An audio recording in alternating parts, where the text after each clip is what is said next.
1 ঘন্টা কেউ যদি আল্লাহর সৃষ্টি নিয়ে চিন্তা করে, সেটা সারা রাত তাহাজ্জুদের সালাত অফার করার চেয়ে উত্তম।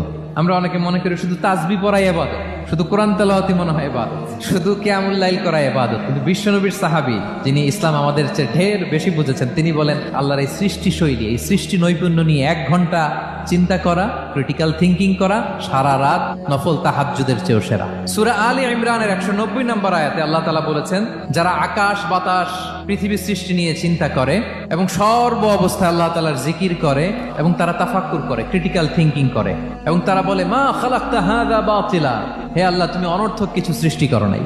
মনে রাখবেন, এই পৃথিবীতে আল্লাহ তাআলা অনর্থক কোনো কিছু সৃষ্টি করে নাই, করেছে যেটাই সৃষ্টি করেছে এর মধ্যে মানব কল্যাণ আছে না নাই? আল্লাহ তাআলা আমাদের জন্য কল্যাণ রেখেছেন। এবং এই আয়াত যখন নাজিল হল, বিষ্ণু ঈসা ইসলাম বললেন ওয়াইলুন লিমান কারাআহা ওয়া লাম ইয়াতাফাক্কার ফিহা, ধ্বংস তাদের জন্য যারা এই আয়াত তেলাওয়াত করে কিন্তু এই আয়াত নিয়ে চিন্তা করে না, গবেষণা করে না।